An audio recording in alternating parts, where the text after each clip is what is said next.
Everyone, welcome back. We've been off for a little bit, but the world's still moving. It's still changing. It's getting crazier. I want to start with just introducing Saul and John again and myself. Saul Klein, really quick, Saul, give us an intro because it's been like a month. Go ahead. It's been that long, huh? Yeah. My name's Saul Klein. I'm the CEO of the San Diego Multiple Listing Service, and over many years, I've had lots of adventures in real estate and real estate technology, and including my own real estate businesses and practices in San Diego, and got involved with technology in the mid 90s, met John Reilly online in a real estate discussion group around how to represent buyers in real estate transactions. And John and I thought the internet was a miracle. And so we incorporated and we started bringing training online and teaching people how to use the internet. And here we are. It's like this thing I saw on the internet the other day on Facebook. It said something like, I was minding my own business and I turn around and 1975 was 50 years ago. That's pretty much what happened, man. Hey, 50 years ago, I wrote the first edition of The Language of Real Estate. And believe it or not, that baby is still in print. And so it's taken most of my kids through school. And I appreciate that. And I've been very close to the real estate brokerage business for all that time, mostly as a teacher, and culminated in being an expert witness one time.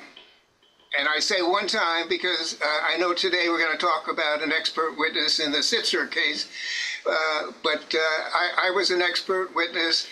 And on the witness stand, I was asked about undue influence. And so I spouted off my definition of undue influence. And then the attorney said, well, Mr. Reilly, let me read you another definition. And he read it and it contradicted what I said. Well, to tell you the truth, he then opened up the book, and the book was The Language of Real Estate. By John Reilly. In other words, on the witness stand, I contradicted myself. I was impeached by my own book. Wow. That is the very last time I've ever been. I've been asked many times to be an expert witness, and my response to these attorneys is, well, the reason you called me was because you think that I'm an expert, but I'm not going to get on the witness stand and blow my cover. So I never took another expert witness case. Yeah, now John Reilly, he won't tell you this. He always tells me he's a recovering attorney, and he was licensed to practice law at one time in New York, California, and Hawaii. So he's very knowledgeable on the subjects that we opine these days. You like that word, John? Opine. Big word. It's not in my book, by the way. I'll have to put it in there. You're safe. Don't put it in. You're safe. All right, guys, let's get started. CCP. It's still up, man. Everyone's still talking about it. We also saw Compass's hand, like why they want this thing gone, right? We're watching what they're doing with their marketing. Where do we start with CCP right now? Well, so CCP is clear cooperation policy. It was a result of the explosive market in 2019, 2020, when there wasn't a lot of inventory, properties were flying off the shelf. You put a sign in the ground and you'd get 20 offers in 20 minutes, 20% over the listed price, and people were waiving inspections. And so people who took listings were saying, maybe if I don't put this listing in the MLS, I'll sell it myself in 24 hours. So people started to hold back their listings from the MLS. Now, an underlying concept in the MLS is something we call mandatory submission. And what makes an MLS work is everybody has to put all their listings in. Yep. And so I put my good listings in, I put my bad listings in, and you do the same thing. And because we all trust one another, we cooperate with one another, and that creates a much bigger inventory. It benefits buyers, it benefits sellers, it benefits listing agents, it benefits people who represent buyers, and that's an underpinning of MLS, mandatory submission. Well, people started to break the rule, to withhold, and that breaks the trust and the confidence, and that could destroy the MLS, which creates all these great benefits. And so NAR, in its wisdom, created something called clear cooperation policy, which said if you start to publicly market a listing, within 24 hours, you have to put it in the MLS. And that was the clear cooperation policy. And of course, it's gotten pushback from the Department of Justice, and not everybody likes the idea of having to do it. But it's really, in my the way I think about it, it's another name for mandatory submission. And what happens then is, because of the MLS, which is the envy of the world, everybody gets access to be able to see what's available. And while some people might say restricted exposure will get you a better deal, I'm not somebody who believes that. I believe that the more exposure gets you the better deal, and I expect brokers should do what's in the best interest, whatever that is, only they can determine that, what's in the best interest of their clients. If they really believe that a restricted exposure is better for their clients, then they should be able to choose that. But in essence, so we all know that pretty much more exposure creates more opportunity for offers and faster market time and better prices. So CCP was this policy to get people to start to go back to putting their listings in a timely manner. And so then people tried to figure out, MLSs and brokerage firms tried to figure out ways to maybe delay putting it in. So instead of putting it in 24 hours, maybe we can get ourselves a little extra time. We'll have something, we'll call it coming soon. And we'll have different rules for coming soon. And that varied from MLS to MLS. And at our MLS in San Diego, we considered if you put your coming soon into the MLS, then other brokers could see it. It just meant no public marketing. And then on March 25th, NAR, under a lot of pressure because some of the major brokerage firms were looking to really restrict the visibility of listings, because listings are a marketing asset. Listings have power and value. Beyond the commission you earn when you sell the listing, there's value in the listing as a marketing asset. And just think about when you get a piece of a listing, maybe things have changed, but we used to put a sign on the property, right? A for sale sign. Now, when you took that listing and you put up a for sale sign, you didn't invite all the other brokers in town to put up a for sale sign on your listing, because that was your listing. It was your marketing asset, and you benefited. Even if that listing didn't sell, people saw your name, people saw the phone number. A listing is a marketing asset. And with IDX and VOW, we could talk a little bit about that. There's this internet exposure and syndication, and we'll go back and talk about terms and definitions because they're critical.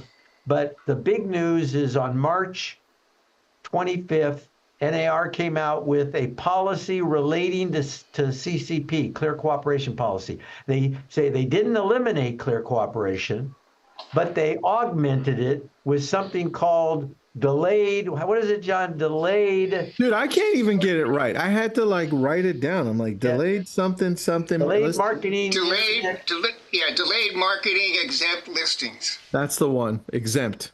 It's exempt. So you don't have to and so what they restrict, what coming soon and delayed marketing restrict is the ability to publicly market. And then we have to get into, what do we mean by publicly market? Like, can you pitch it at a caravan session? No, don't do that. That's publicly marketing. Can I put a sign up? Well, no, not here. Well, yeah, maybe. So different rules. What's publicly marketing? CCP was very explicit. CCP said public marketing is IDX, VOW, and syndication. So this is a little confusing because IDX and VOW are very specific, but syndication is not very specific. Syndication is merely another word for distribution. Yeah. Syndication. So under CCP, you were restricted from, or you had the option to, public marketing was defined as IDX, VOW, of which you have to be a broker to be entitled to IDX or VOW data feeds. Syndication is a data feed that's provided to somebody other than a broker. Can you give me some examples or an example of an entity that would get the listings that's not a broker? Because Zillow is a broker, and Troya is a broker, and Redfin is a broker, and that entitles them to IDX and VOW feeds. But you know who's not a broker? Realtor.com. Realtor.com is not a broker. And so if they're going to get a feed, what kind of feed would they get? They're not entitled to an IDX feed. Got to be a broker. They're not entitled to a VOW feed. Got to be a broker. So they would be entitled to a syndication feed, right? Or we call it a publisher feed.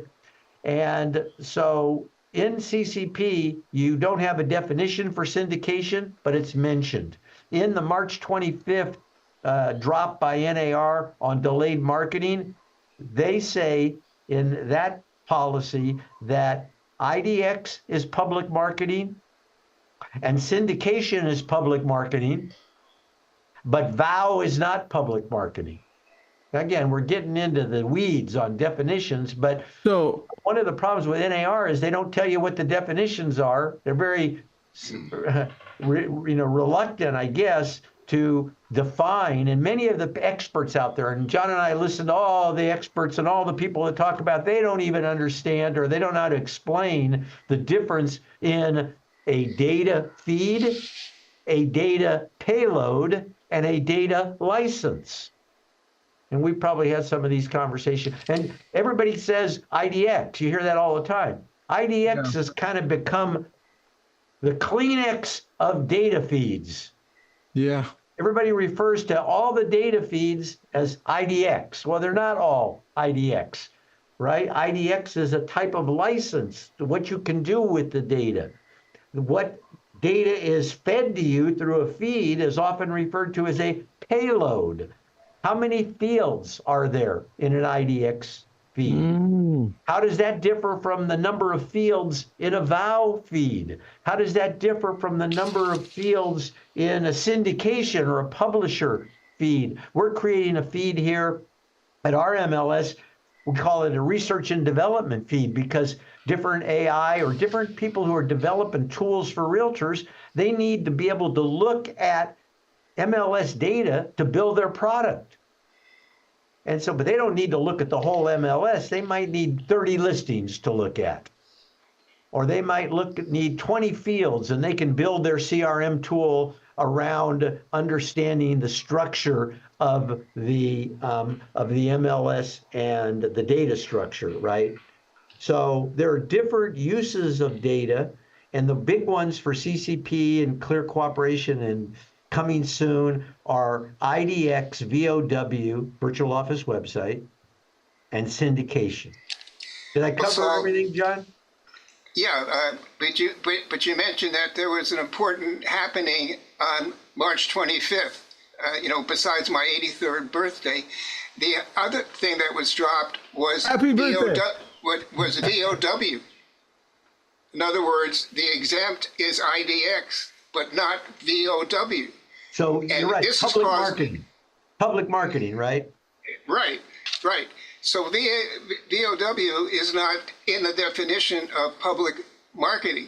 What it is, the distinction, and this was confirmed by the Department of Justice when they came out with the consent decree, and in it, it distinguishes between broker who has a brick and mortar office where people can come in and the broker can show them anything that they want. Well, with a VOW, you can do that online. But because it's a private matter with just the broker owner on their VOW website, I don't see it coming into play like IDX does. Well, with the exemption. Well, and so you're right. So we back to this term called public marketing, because public marketing is a trigger for CCP. So if you publicly market, it triggers something, right? And so then, well, what's public marketing? And specifically under CCP, IDX is public marketing. That's advertising, internet data display. VOW, virtual office website, which kind of came about because of the eRealty Austin case back in 2006, 2007, which resulted in a 2008 consent decree between the Department of Justice and the National Association of Realtors, in which you and I did like 3 hours of video. They call it video still. We did like 3 hours of video. Yes. Did they? After the consent decree was made public about what a VOW is, what VOW restrictions are, and so what that consent decree said was a VOW is you can't separate a virtual office from a bricks and mortar office. So whatever you would do in a bricks and mortar office, you can do in a virtual office. And so what do you do when somebody comes into your bricks and mortar office? You show them everything that's available, right? And if you try anything, back in the days of the book, we might even let them browse through the book, right? So when somebody comes into your bricks and mortar office, you give them everything. It's not advertising, it's they're coming in to do business with you. And so whatever you would do in your bricks and mortar office, what the decision was, you should be able to do on a website, right? You should be able to do a virtual office. That's where VOW came from, because there was eRealty. They said, well, we don't really have a bricks and mortar office, but we want to have all the listings available on our website. And Austin MLS said, no, you can't do that. Yeah, I remember that when you. So they sued, right? All right, so that, to me, that easily brings up another question with what we're talking about. CCP, the new guidelines for delayed listing, exempt thing, whatever it's called.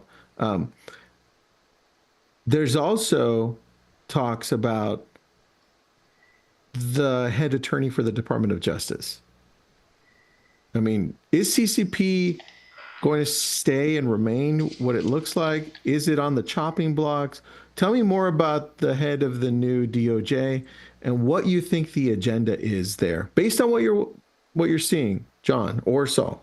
Well, I'll let John take it, but let me just say that people were speculating that with the new administration, maybe the DOJ would back off of realtors. And Tristan, John, and I, we were saying, well, wait a minute. A lot of this stuff started under a Republican administration. So just because you got Republicans doesn't mean the DOJ is backing off. And based on the new #2 guy in real estate at the Department of Justice, it looks like they're not going to back off, huh, John? Not at all, because when we looked into the history of Roger Alford, it turned out that he was the expert witness in the Sitzer-Burnett case. He was the one that all the attorneys were relying on, because he's a law professor at Notre Dame. What's his name? Roger Alford, A-L-F-O-R-D. And you got to dig deep to find out his history. But when I found out that he was an expert in that case, we subsequently found out that he was also an expert in a case in Wisconsin, in which Wisconsin was coming up with a new law, which wanted to make all listings visible on the internet, including for sale by owners. Oh, wow. And he was an expert there. So he's got an intimate knowledge of the workings of the National Association of Realtors. And I have to say, he's not a fan of what happens and what they're headed for there. Have you guys made an article in there's a Data Advocate? Have you talked about this already or no? We talked about it in the convergence of the primary and the secondary mortgage markets, and I think it might have been just a footnote in there. I just found out the inside information the other day, but he's coming into his new position in the Department of Justice, and by the way, he's going to handle not only the civil side but also the criminal side. Now, that's something we haven't touched on. We've always been focused just on the civil side of the NAR actions. There's a criminal side to it as well. You know, if there's a conspiracy and fraud and all of that involved. And this can touch a lot of the leaders of it. You know, the NAR policy was, this is you know, our policy is we're realtors and our policy are for realtors. Well, I think that Roger is going to come in with NAR. I think you might be realtors, but it should be realtors for the consumer. So you touch an interesting point, John, and we kind of talked around this in the last year or so, and that is that antitrust cases can be civil and or criminal. And you know, criminals like 10 years in the Gray Bar Motel. And so you have to be careful when you're talking about criminal offenses. And for the last couple of years with all this DOJ, it's really been civil cases. And now this was like the first time we had kind of heard in a while somebody mention the criminal aspects of violations of the antitrust laws. And believe me, when people start to hear that, it's going to scare people. Some of the people are going to probably have to reconsider whether they want to be in a leadership position, you know, on a board of directors, for example. They have to carefully, you know, evaluate it. So there's going to be a lot of pressures. And our thinking and the forecast is that out of the Department of Justice, we're going to see some more heavy action. Look, I found an article, guys. By the way, I didn't know this. Thank you. But I found an article about this guy. What was his name? Alfred? Alfred? I don't know. What's his name? Roger Alford. Roger Alford. Oh, yeah. Right there it is. Roger Alford. So here's what I found interesting, because I was reading this as you guys were telling me this. Alford has made his views on NAR practice clear, particularly the CCP and MLS rules that tie access to realtor membership. In his testimony and published work, let me just highlight this so everybody can see it. He's criticized these as tools to maintain monopoly control, limit competition, and prevent innovation. That's nuts. This is the guy that's leading the DOJ? And he was the expert witness in the Sitzer case. The Sitzer case was the one that resulted in the $1.6 billion, tripled to $5 billion case against NAR that settled, that removed the offer of compensation from the MLS. This guy is no stranger to real estate. Wow. You know, and the clear cooperation policy is part and parcel of the several actions that the PLI case and the top agent case, both of which we reviewed in the Data Advocate. And so it's definitely going to be a major subject of lawsuits that have been temporarily paused or stayed by the justices, and they can be restored at any time because they were done without prejudice. Now, do you think with everything that's happening right now, they're even going to bat an eye at NAR with everything they've got? I mean, it's kind of complicated right now. Well, it is complicated. And so what John and I think is that while we just recently saw new guidance from NAR, where the marketing of property is going to probably become more lenient, we'll probably see maybe something new before the September 30th deadline to implement this new deferred marketing. And so just, be looking for NAR to change things, because I think the pressure's on. What are they going to change? What is the main thing you think NAR will change next, or a few things? What are they? Well, actually, I go back to the NAR settlement, right, where they came with the practice changes. In those practice changes, they eliminated the offer of compensation if it's done through the MLS, but it kind of left it vague and undefined off MLS listings was not defined, but I think it's going to be much better defined in the coming months.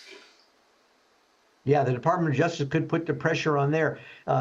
NAR might decide to back off from MLS rules and regulations altogether. I mean, you think about what gets MLSs and associations in trouble is typically that they all bind together and follow the rules by NAR.